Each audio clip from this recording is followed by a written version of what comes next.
and awesome podcast.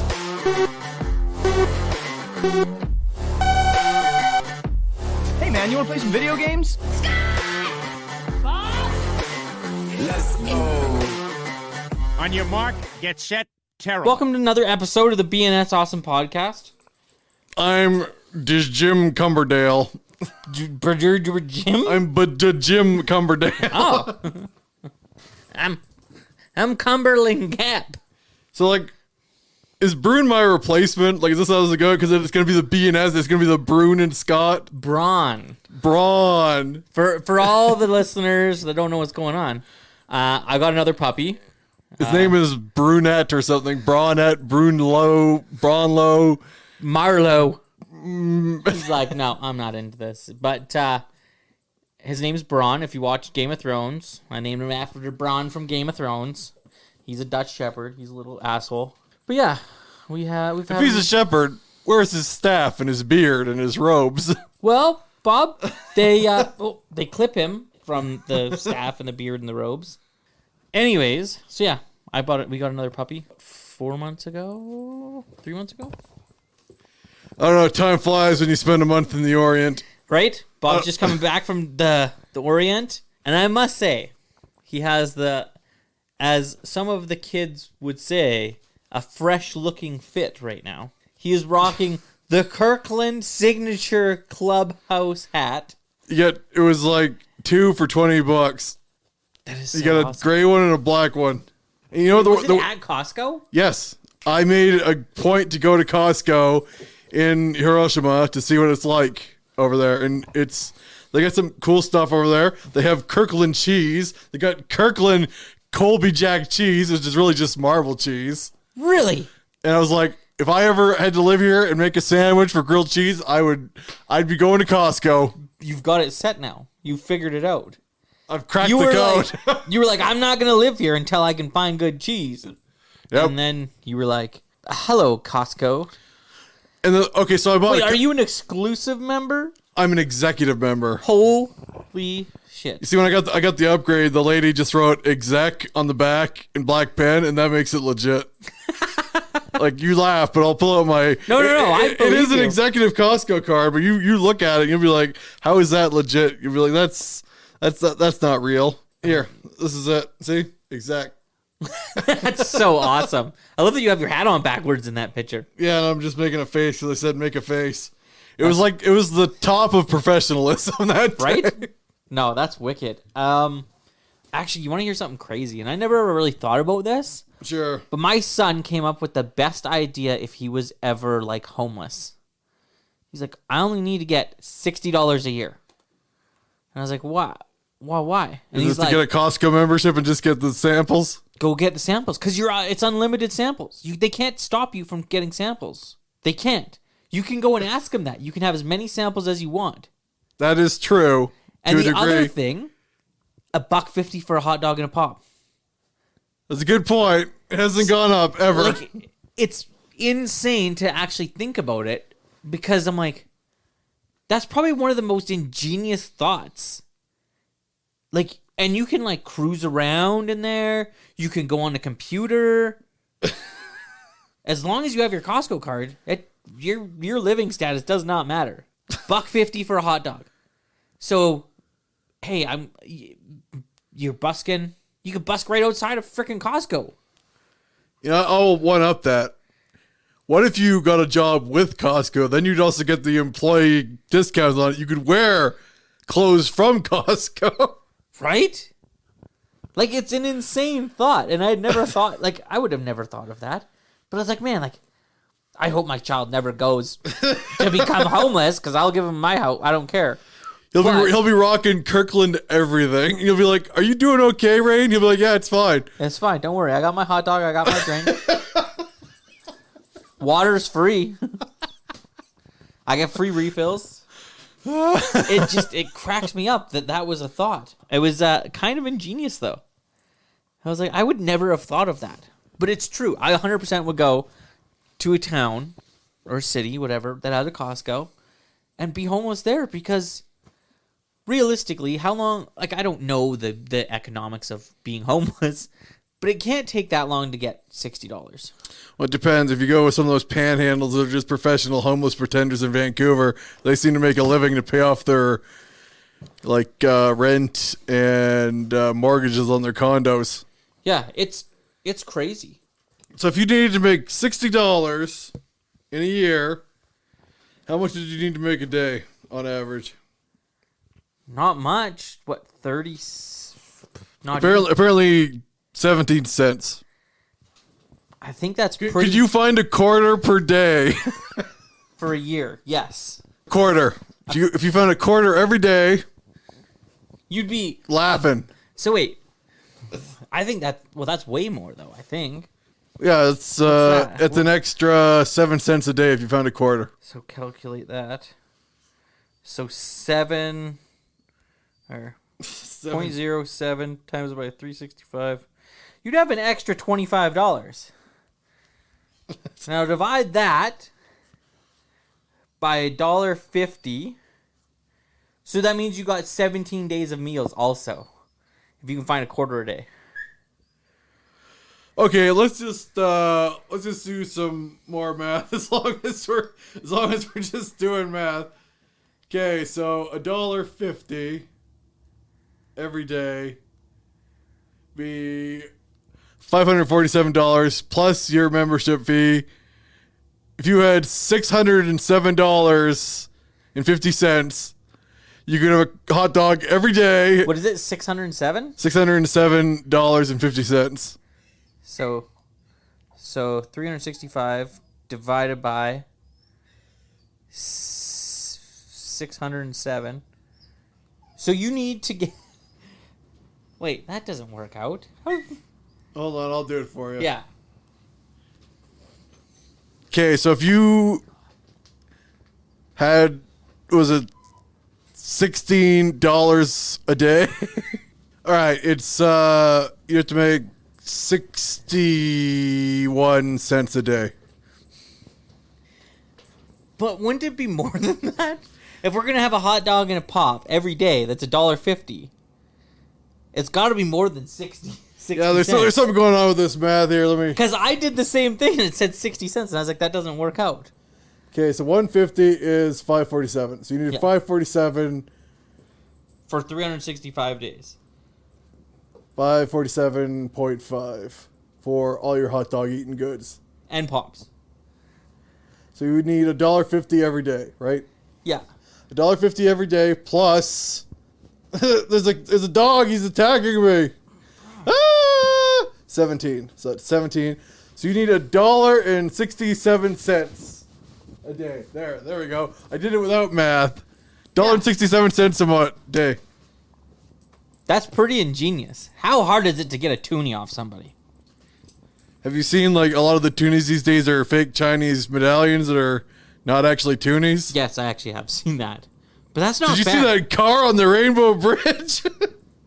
Yes. I'm going to pay $300,000 for something that doesn't have an accelerator that works. Look at it go sailing through the air.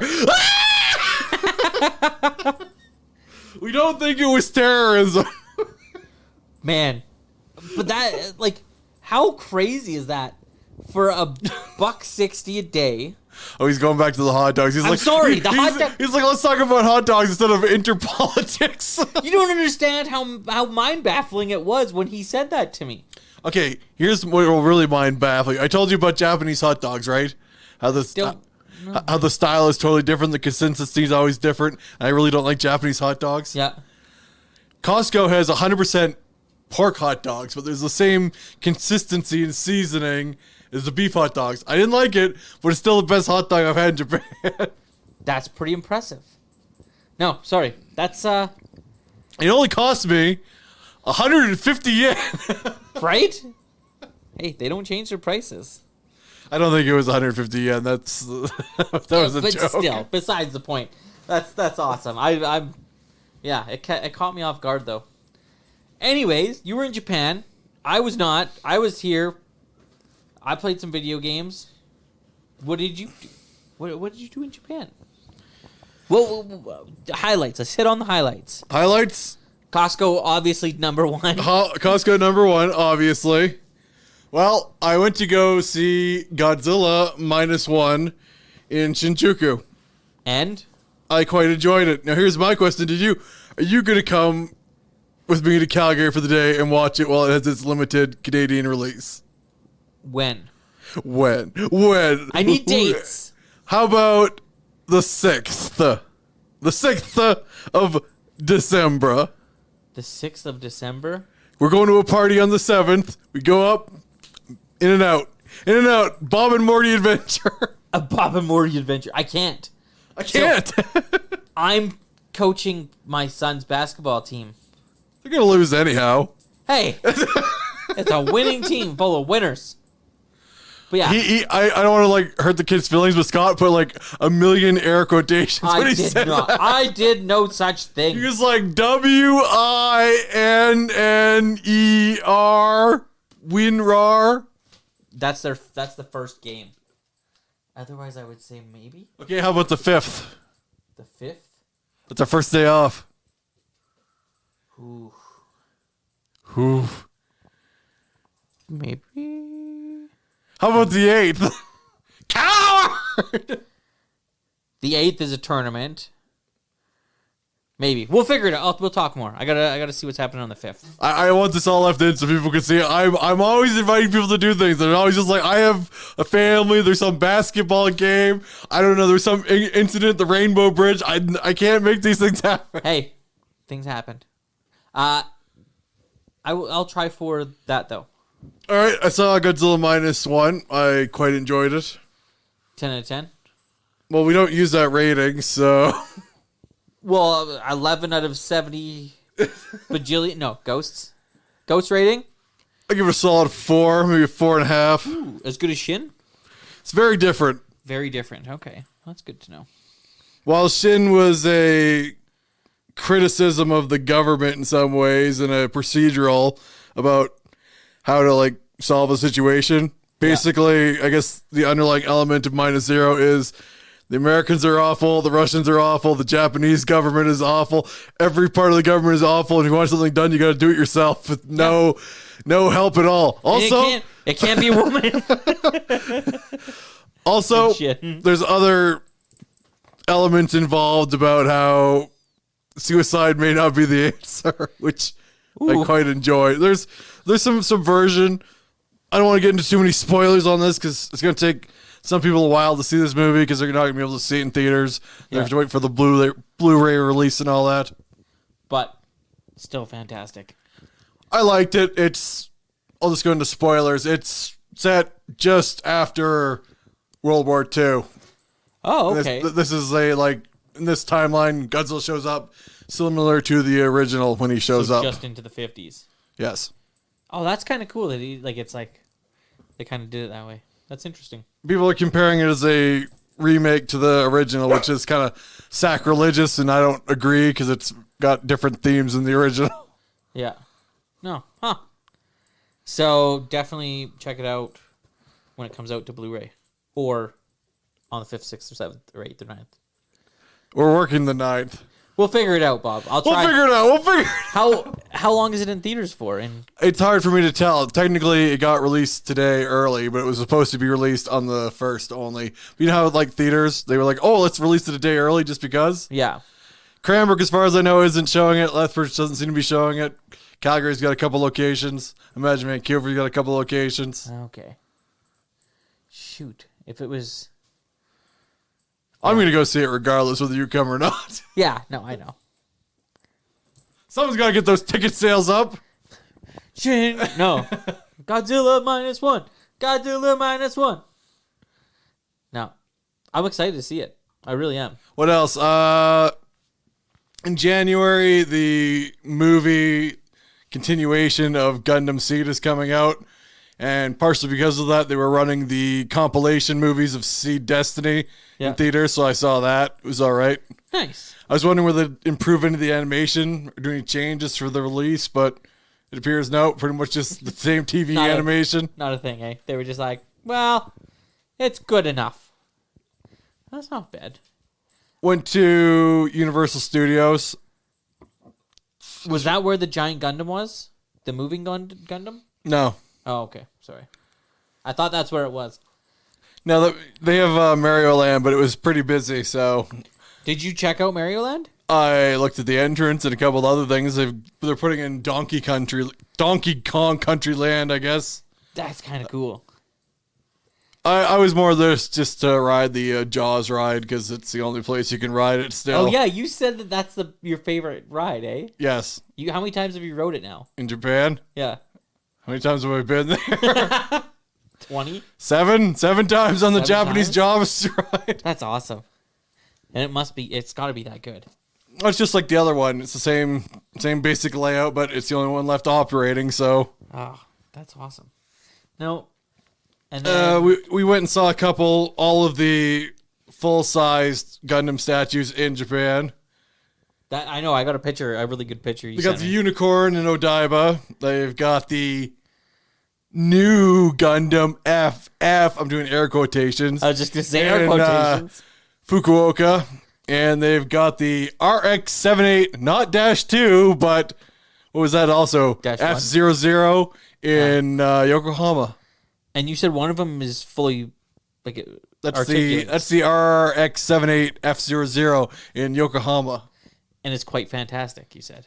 It's slow and gentle. And okay, so there's some things you can take pictures of, some you can't. I've got some video of it moving.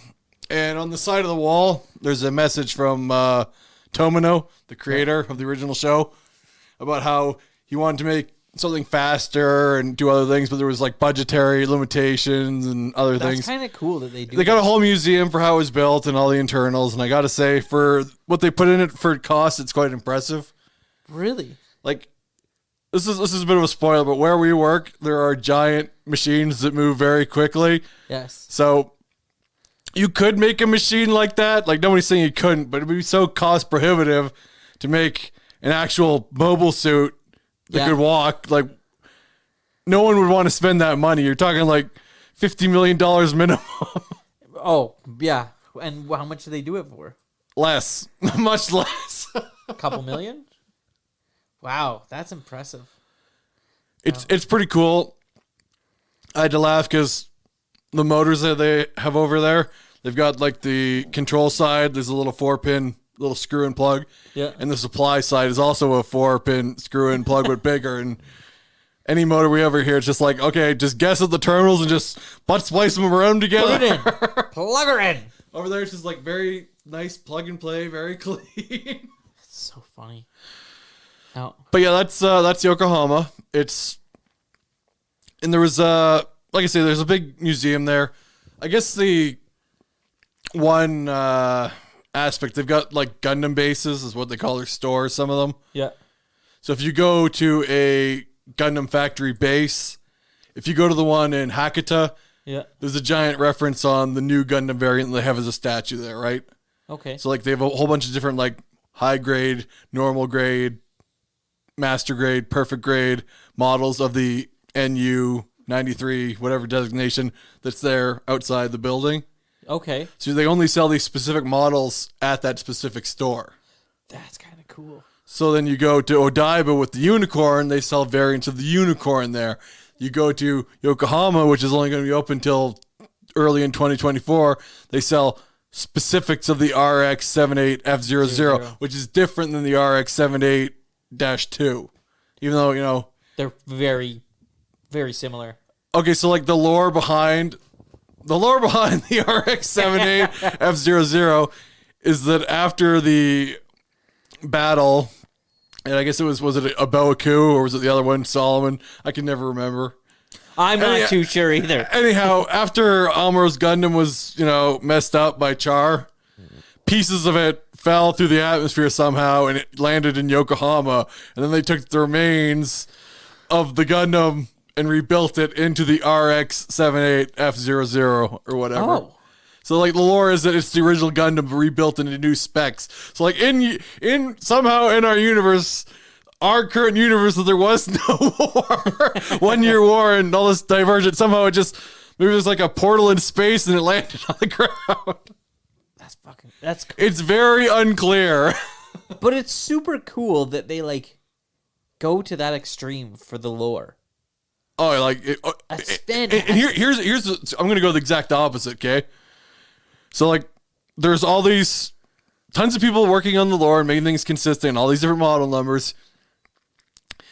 In Canal City, there's a Gundam base, right? Yeah. But it's just like a big regular store, Okay. and they have a water show out there. Yeah. Right now, they have a Gundam show that goes along with the water show, so it's like a hologram projection on the water.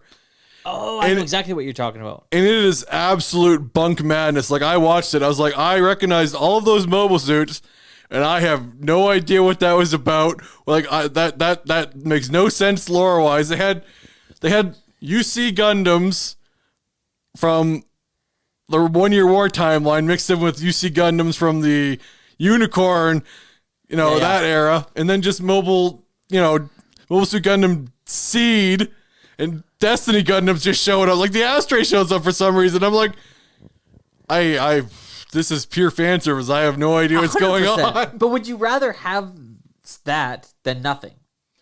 I would rather people stick to lore and make I know things you're a make big sense. lore guy, but I'm just like, it's so cool that that's out, that they have that, and like I've seen those water shows where they project onto the water. It's fucking cool. I'm not, like we saw it at Disney when we went, and I was like, man, this is pretty neat. But it's just fan service, which is kind of nice though. You sicken me. I sicken myself sometimes, but it's nice that there's people like me that's a filthy casual, like you that's like hardcore into your lore. Like you go in. Bob is the only person I know that has read all of the Destiny lore in the Grimoire. Like I kind of stopped once we fell off the game. Once they made it absolutely impossible for solo players. But you are so lore driven and you love it. But like it's nice that we live in a world where that is happening. Like without people like us, it would never happen. What are you trying to say about those otaku and their wallets? Ooh, very, very sneaky, sir. Are they like, shut up and take my money? Bandai Sunrise? Namco? Oh, Bandai Namco! You're the best! That's a whole thing, that Bandai Namco thing. Get up here. But yeah. So, after that, what'd you do? Or was it... You guys did quite a bit of like just exploring and stuff too. Right? Well, I only places I did exploring where I hadn't been too much is just a couple spots. I walked over to the Sky Tree over in Tokyo, and we're going to be bouncing around from spot to spot, and this is things I'm remembering. Is the Sky Tree the... Sorry, never mind. I'll just shut up. The Sky Tree is the thing that's very tall, and it's a giant array, but it's not Tokyo Tower. It's the other one. Okay, which one is the one that has like the... Each level has like... It's like a atrium. Is it an atrium? Like it has like floor, like they have like trees in it on each balcony. There's like a trees, and then there's like I can't. I just watched a show. I can't even remember what it was, but it was just really neat. They were into this tower in Tokyo, and you go up to like the 80th floor or something, and you go out, and it's like an atrium, and it's got like birds and like trees and like lots of like really cool floral stuff, and I was like, man, that's so neat. Was the building that you were looking at some sort of giant television repeater? It might have been. I can't remember. Is this the building that you went to? Not that I'm aware of, but I'll just say, sure, Scott, why not? Air quotations.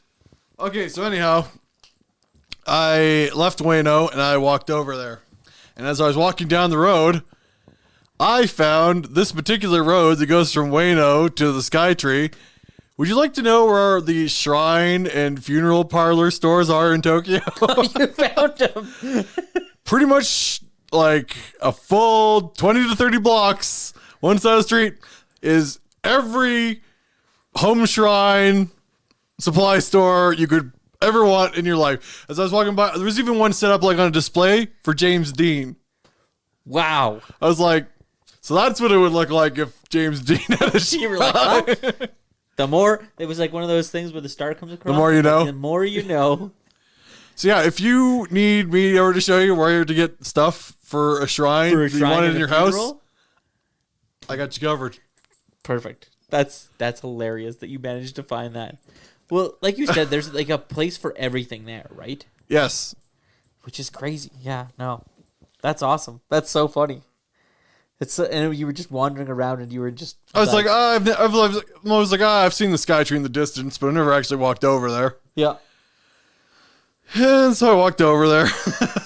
And you probably weren't disappointed, though, to be honest. You're like, shit, I didn't see that before. They had a bunch of pop-up stores. There's a lot happening right now. Always. Like I say, the new Gundam show's coming out. Lots of things are coming out. Theater for Godzilla? Yes, fairly packed. That's awesome. No. So that's about it? That was your highlights? No, I've got much more. Oh, keep going. It will never end. My mistake, Bob. So, when I was down in Kyushu in Fukuoka, we made a day trip down to Nagasaki. And it is a very interesting town with an interesting history. the Nakiyasakis off. Anywho. So, at the, I guess, Peace Memorial / Bomb Memorial, they have a very intensive, I would say nuanced to a degree, history of Nagasaki and the bombings. Like, there's one display that says it's debated whether the pamphlets were dropped before or after the bomb. One side says this, one side says that. Yeah. So it's saying both sides say something different, but, take that of what you will. Yeah. Man, that's crazy. But yeah, was it like 1500s to 1800s? It was the only open port into Japan. That's why baseball was introduced there. And any contact, they have all those westernized buildings because it was the only contact they would let by decree of the emperor. Every other port closed. One port for trade, Nagasaki. That's interesting. And Garrett had asked me, there's a tiny town outside of that, which name escapes me, was the primary target, but it was too cloudy at that point, so they fell back to Nagasaki when they did that. And unlike Hiroshima, where basically it didn't go off at full power and it got blown out to sea, I guess this, when it went off, the wind carried it over the hills into the valley next to it, too. Wow.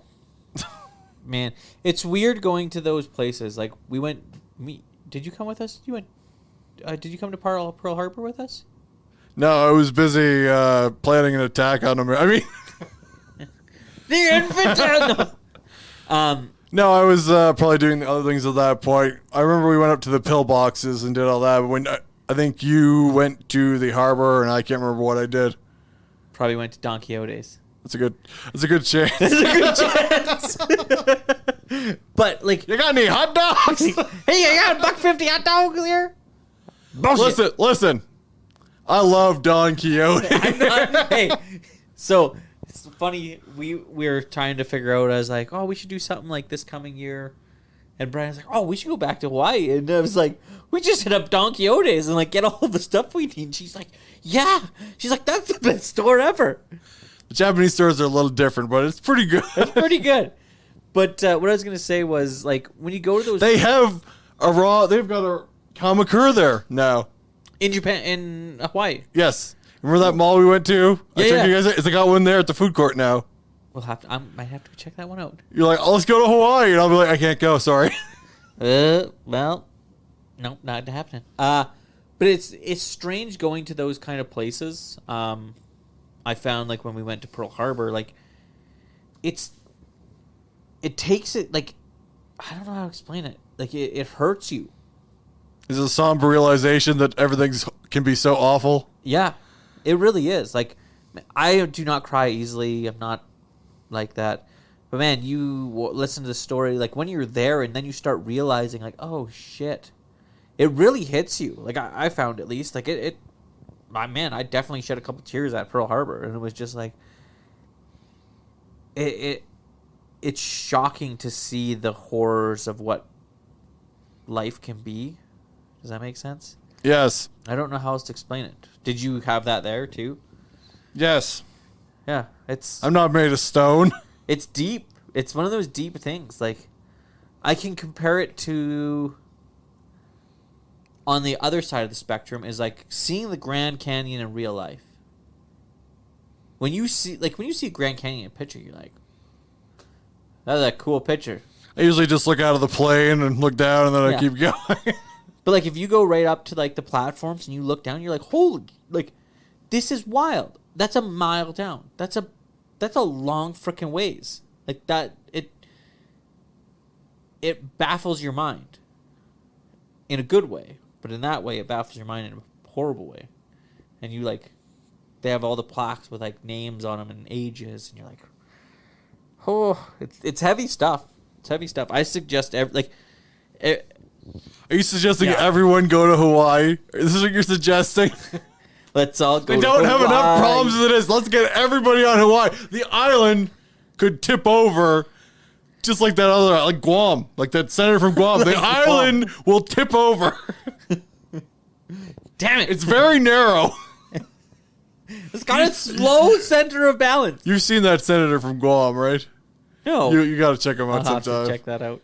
He's like, my concern is like if we get more people, that the island could become so top heavy it could capsize and turn over. Is that really what he said? Yes, that is literally. He's that stupid. He tried to play it off as a joke, but like he's not that smart to tell a joke. So he's like the that. Joe Biden of Guam. Yeah. Oh my god. So while you were gone, I watched a comedy special. It's Shane Gillis, and his thing is he's like Trump's kryptonite is Joe Biden, because Trump will talk like the meanest shit in the world, and he'll be like, oh yeah, I'm better than you at this, and I'm better than you at that, and there's Biden. He's just standing there. He's like, I don't know what's going on, but I'm here. And I was like, that's Shane Gillis. Shout out to Shane Gillis. He's phenomenal. So, anyways, sorry to cut you off, but we went for like 3 different directions there at once. Our trains have not only gone off the rail, every car is separated and is careening sideways down the mountainside. There's Scott at the controls. He was switching the tracks, and he's like, he's shrugging his shoulders. I don't know. I don't know what you were talking about. Is this train running away? Son of a bitch. And Gary Busey pops in and nowhere. So, you enjoyed that though? I'm glad I went there. I'd like to spend more time. Yeah, sorry, in not Nagasaki. enjoyed, but it's I agree. I'd like to spend more time there. It's a beautiful city, beautiful port city. People nice. Yeah. Well, from what you've told me, is there's no places that you've been in Japan where the people have treated you poorly at all. Well, except Osaka, but once they see how tall you are, they leave you alone. They're like, is it Godzilla? No, but we should run like it's Godzilla. So yeah. No, that's wicked. I'm super happy you had a good time, Bob. It was pretty good. Like I say, we saw a lot of stuff. In Kyoto, I was just walking down the street, and they were either just finishing a minor call or just a training call out. They had the fire department there. Yeah. And they have a little cart that kind of like goes into the back of their fire truck, and it just gets lifted up and locked into place. That cart has all their connections and all their other tooling they would need to get attached to a hydrant. Really? Yes, it was kind of impressive. And some of their hydrants are, how most of our hydrants are either like on the wall or surface level? Yeah. Unfortunately, over there, just because of constraints and size and things, some of their hydrants are like under manholes. So they got to lift the manholes off and do the work and connections like under the ground slightly. So they've got poles indicating where some of these are. Like there's some on building still, and there's some above ground, but there's quite a few that are under manholes. Huh, that's super interesting. I didn't know that. The more you know. Yeah. So yeah, in Kyoto, I'd driven past it a couple times on the train, because when you go over to the I was just gonna say he's going. when you are going from the bamboo forest side of town where I got my hair cut, Quite a nice haircut too, by the way. back over to the kind of main street that's for all the, tourists and whatnot. It's got all the restaurants and all that. Downtown Kyoto now, as it were. The new section that's between both old sections, you can see Toho Studio Park, right? Or sorry, not Okay. Toho. Toei Studio Park. Oh yeah. Scott, I'm going to ask you a question Yes? that you should know. Can you name one show Toei has produced? Gundam. No. Or Toho Studios. Toei, not Toho. Toei. Does it sound like, is it what I'm thinking though? I don't know what you're thinking, Scott. You're very alarming casual that's very filthy. I can't get into your mindset. It's something you should know. Any person who watched cartoons in our generation should have seen this on TV. Son of a bitch. Son of a bitch. I'm not too sure. Just take a guess. Captain Planet. Why would you guess? Take a guess. You can't get mad at me. That's Captain Planet. Yes, the well-known Japanese anime Captain Planet. I should probably look. Maybe they did do the animation for it. I'd hate to criticize you. You got something And he's right. like completely right. That'd be the. I would hate to be that guy who just criticizes Scott. He couldn't even guess anything. And then he's like, God damn it, they did do Captain Planet. Okay, while we're looking this up, why don't you think of another guess? Pokemon. Why would you guess Captain? Is it Pokemon? Well, seeing as Captain Planet is owned by Nintendo and the Pokemon Company, Captain Planet's owned by the Pokemon Company? no, Pokemon is. Oh, so it's not Digimon. I have no idea. Is it something super obvious? I feel like it's something super obvious. But you're also a little bit younger than me, so it might be Toho. No, not Toho. What was it? Toei. Toei Studios. Toei Animations. Now you're looking it up. Slam Dunk. Oh, Digimon. I said Digimon. You were very unsure of that, so I wasn't going to give it to you. Oh, Transformers. I was looking for one in particular. Was it Transformers? No. But I would have accepted Transformers. Sailor Moon? Was that what you were looking for? No, that's what I would have said. I know. I was definitely not thinking this. 70s and 80s. Let's go to my age. No, not 2000s. Digimon, I said. Dragon Ball! I'm looking for Dragon Ball! I found it! Dragon Ball! Son of a bitch. Well, Bob, I'm sorry. Okay. To be fair, though, I didn't start watching Dragon Ball until I was probably... I didn't start watching Dragon Ball until I was 13 years old, a teenager. Well, that's what I was going to say. Probably 15, 16. And it wasn't until I moved out of my parents' place. Yes, Scott was working in the eel tanneries when he was 14 years old. Brushing my eels. He used to be the jellier. He'd take out the eyes and turn them into jelly. Put more jelly on your toast, boy. So, yeah. Apologies to any eel tannery workers out there. I have no idea what you do. Eel tannery workers. I assume it's similar to like a regular tanning worker, but with eels. Man, you are not getting paid enough. You need to rise up. Rise up. So anyhow, I looked at it a couple times just from the train going past, right? Yeah.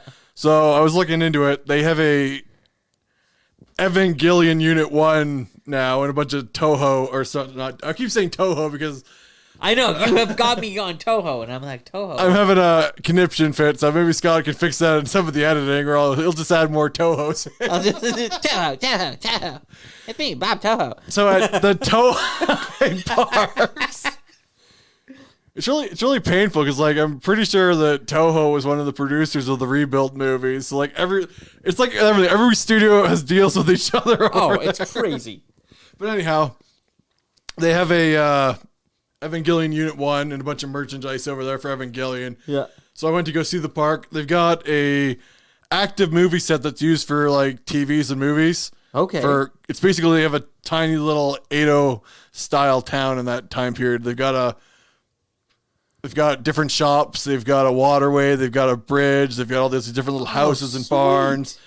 So basically they use it for actual filming of shows when they're not doing the, park stuff there. Yeah. They've got a history with museum of shows that alternates between what show they're doing. At that point, it was like Super Sentai and Pretty Cure were the two things on display when I was there. Yeah. So they got that. They have Evangelion stuff, and they're actually doing live filming there a lot of the time too. I can tell you, I've never seen people look so upset in an amusement park. If you're having to do your regular job of filming TV shows and movies, there's a bunch of kids screaming, ruining your takes. Like, my God, they looked miserable. You suck! You suck! Toho Studios is so much better! But they don't let tours in at Toho, per se. Oh. But Toei does. Well, Studio Gimli there. They also have tours, but you got to get tickets like probably 3 years in advance by now. Really? And it's Djibouti, not Ghibli. It's Ghibli to me. You filthy casual. Woo, woo, Woo woo. Oh, yeah. So I went to Nara, the good old town where good old Shinzo Abe got executed. Shinzo Abe. He was the former prime minister. Oh, yes. Oh, yes. Not that I know well, but I believe, yes. He was at a party with me once with that other guy we partied with at Garrett's place. Oh, yeah, that guy. You mean Bill from Bill and Ted's Excellent Adventure? Stay righteous, dude. Yeah. Anywho. Wait, was it DJ Khaled? No. Oh, okay. Sorry. But anywho, it was, your trip was fun. That's good. Yokohama. Kind of, I was busy the whole way through, walking around constantly. I'm still kind of sore from it because it was never ending. I didn't get much relaxing in because you're so busy looking around at things. Yeah. And I can attest, Bob likes to enjoy his walking. Like, we've been to a few places, and like, Bob will walk. He will trek it out. It's like, oh, it's only 5 miles on my watch. And I'm like, son of a bit, I am built like a hobbit. I am not meant for walking. Wait, what do I look like according to our jokes? I'm 4 foot tall and 600 pounds. Oh yeah, I'm 7'1". I thought you were like 8 feet tall and muscular. Yeah, that's. Yeah. This is just voiceover. We could be anything. I could be a talking dog. I could be a mailbox. But he's not a mailbox. He's a horse. Well, while you were gone. Well, you were gone. While you were gone, I was thinking about you. No, I was stuck here. Not doing much. You were working on the McDonald's they put into town. Whoa, we got a McDonald's in our town, and it's fantastic. Just for everybody that like loves Tim Hortons out there, fuck Tim Hortons. I will not go there anymore. So, like, if you want donuts, you'd be like, give me them McDonuts. Give me a McDonut. Yep, I want that little tiny donut that sucks over anything from Tim Hortons. I cannot stand Tim Hortons because the Tim Hortons here is so awful. It makes Arby's look good. And you're so hungry you could eat at Arby's, and then everyone shocks. I would gasp. They gasp. They're so shocked. I would eat Arby's every day over Tim Hortons here. I think it's a fair statement. This man is delirious. He hasn't eaten enough Tim Hortons. Not delirious. Just don't like Tim Hortons here. Neither do I, but I don't like most Tim Hortons because every time you go to one, they don't have anything. You're like, do you have any sandwiches? No. Do you have any donuts? No. Do you have any iced tea? No. Well, you have one can and one bottle. What? I came back from hockey one night, and like, our Tim Hortons is open. I think it was open till like midnight at the time. I got it back. What are the hours at McDonald's? Because the sign says 24. It says 24 hours. I'm guessing it's 24. But the online Google nonsense says it's 5 to 12. Drive-through open 24. I think it's only just 2 good people working the nights. Can I get a... Yeah. But anyways, I came back. It must have been 10. I was like, hey, can I get like a BLT? Nope, they don't cook that late. Sorry, yep. We don't. We shut down our press. I was like, what can I get? Nothing. They're like, we have coffee and donuts. I was like, okay, could I get like a honey dip donut? The most normal donut you can buy. Honey glazed, honey dipped, whatever. It's the same thing. Anyways, nope, don't have any of those. Can I get an apple fritter? Don't have any of those. I was like, what do you have? I was like, is that an easier question for you? And they're like, we have a plain donut. One plain donut. And I was just like, I just drove away. It's easier. Anyways, shout out to McDonald's where we live. I don't live here. Well, where I live. I'm just fighting words that I lived here. So what I was doing while you were gone was I bought a game. It's called Baldur's Gate 3. Ah, the game with the gay bear sex. Game with the gay bear sex. Bob has heard of us. Bob, I'm going to say something shocking to you. Oh no. Oh no. Oh no. Oh yeah. I beat the game.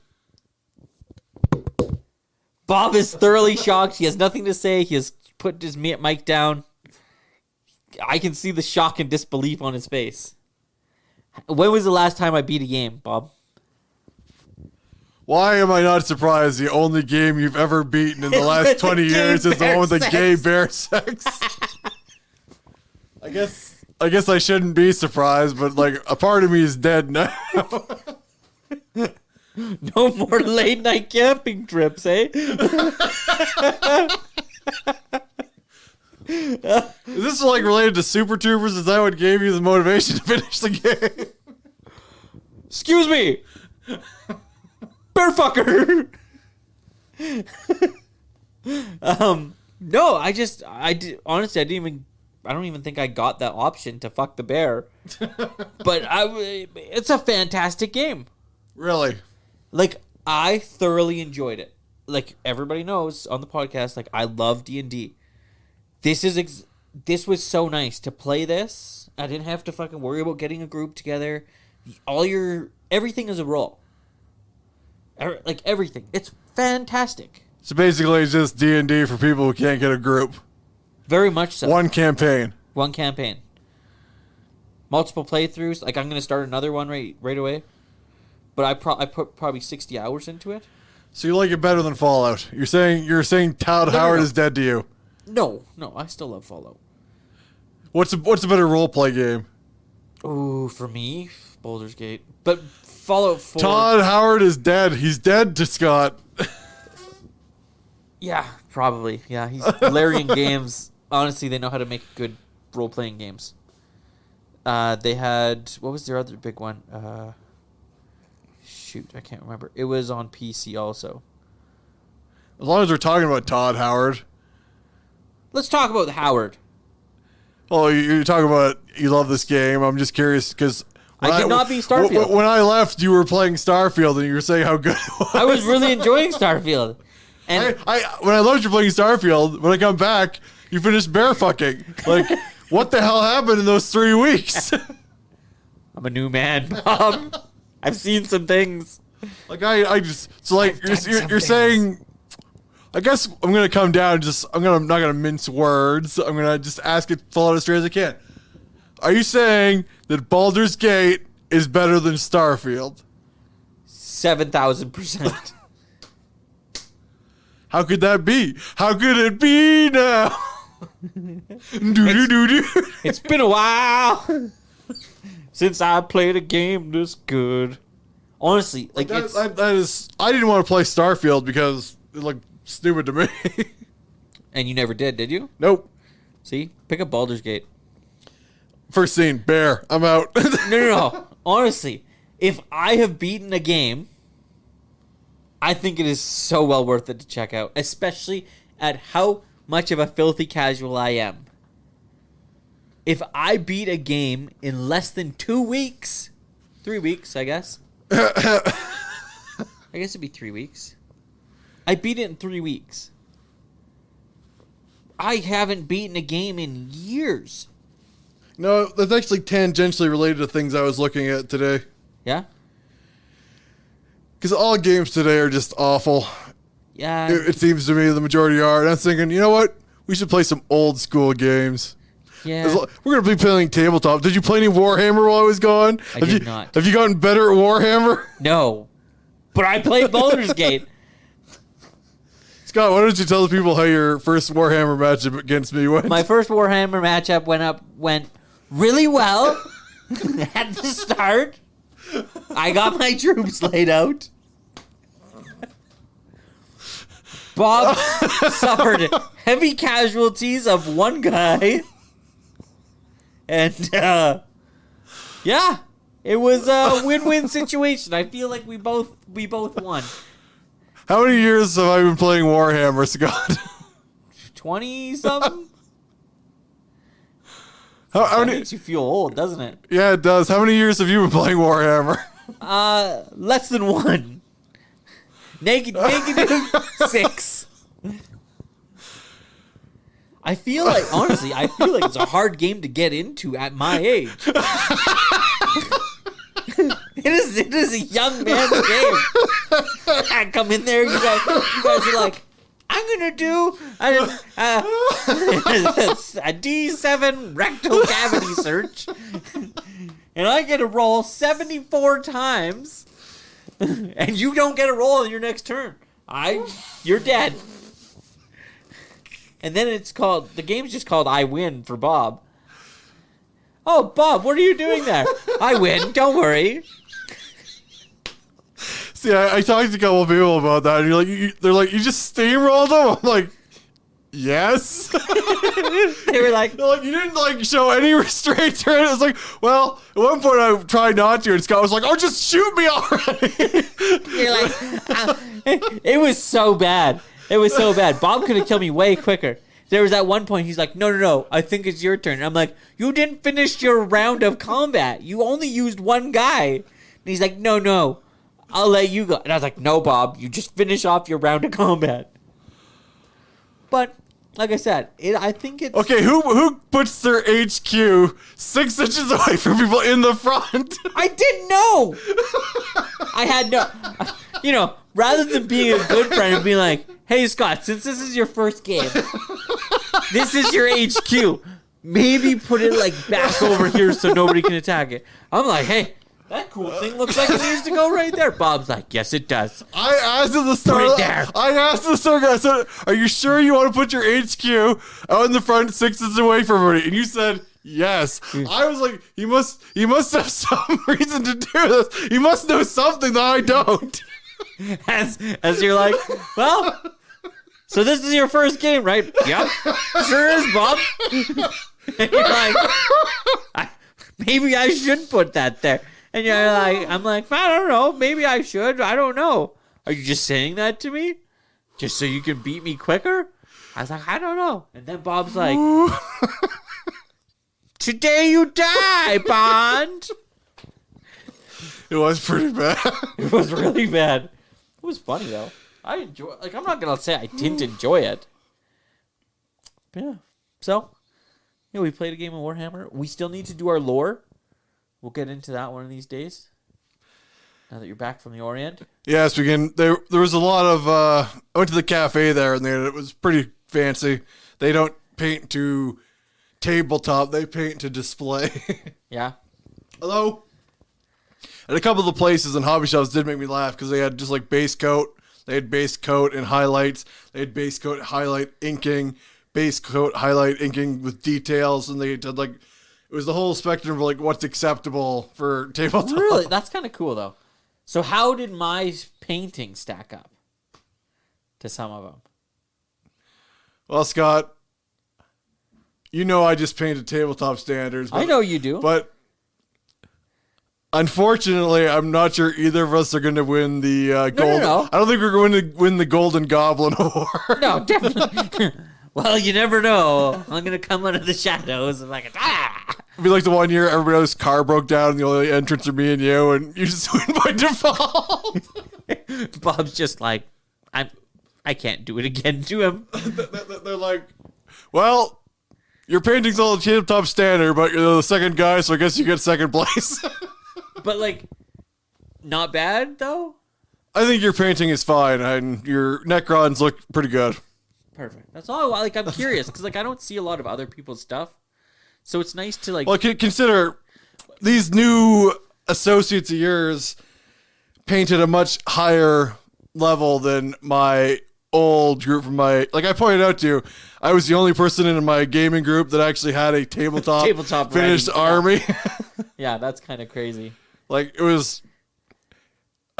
The whole time we played, like me getting that where like I have a full army I could feel that's tabletop standard. That was an accomplishment. It's a lot of work, man. Painting minis is a lot.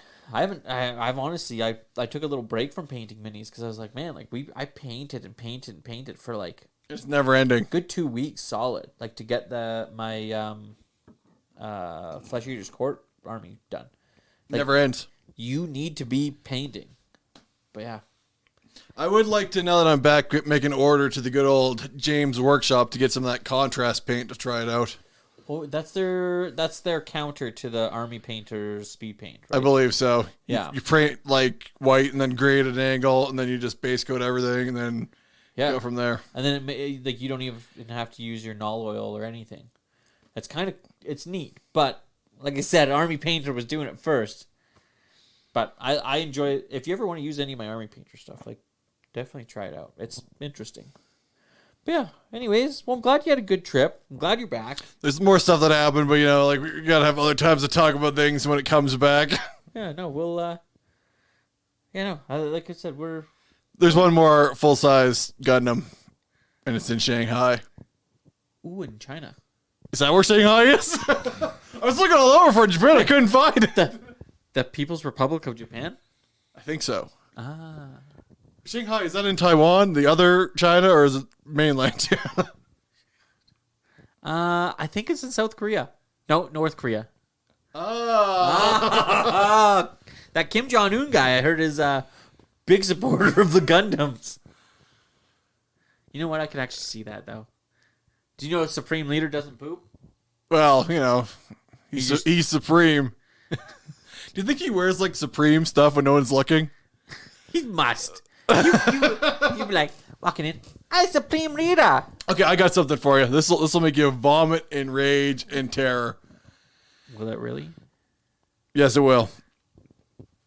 So I remember your son had that little bit of a Gucci phase. Yes. Okay, so in the airport in Haneda, I'm just waiting around, waiting for my flight. Some idols are going by.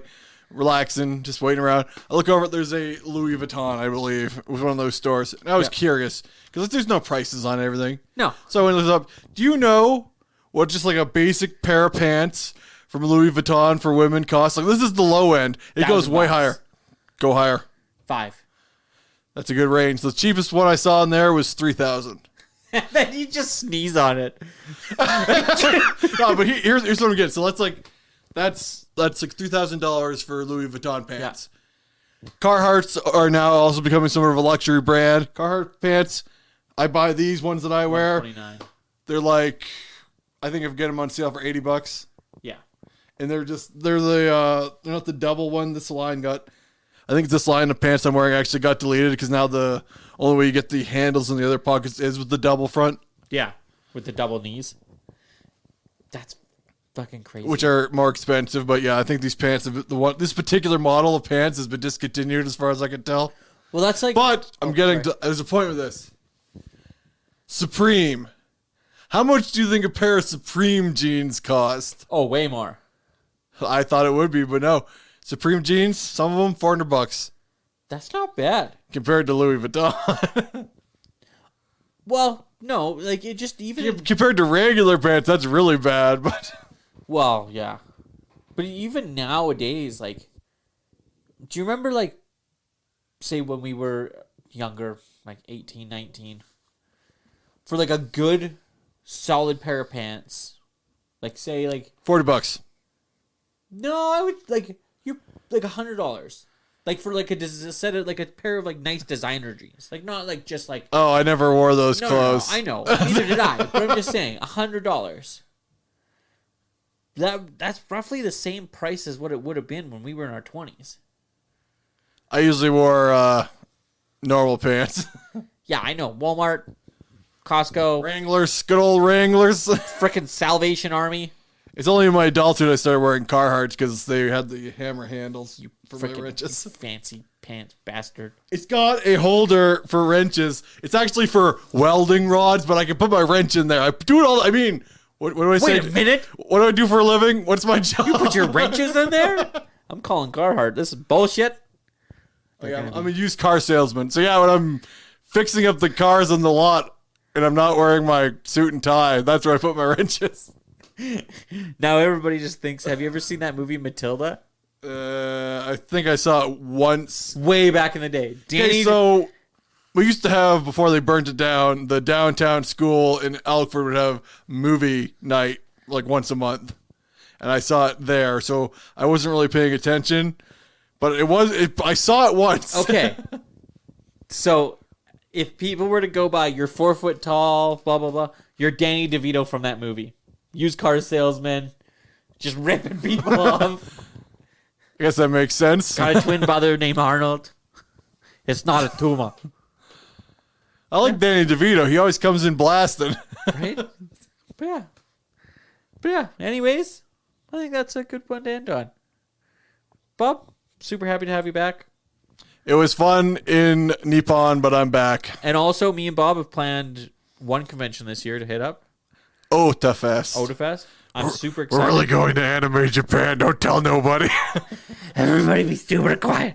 If my wife finds out, she will kill me. Dead. Not a joke. Dead. Which will make things awkward because then it's going to be the B&B podcast. And she's just going to come down here and stare at you. And you're going to be like, why do you keep staring at me? It's just 40 minutes. Stop it. Uncomfortable silence. Stop looking at me. Why'd you have to kill Scott? No comment? You're sick. Yeah, for the BNS Awesome Podcast, I'm Scott. And I'm Bob. Keep it classy.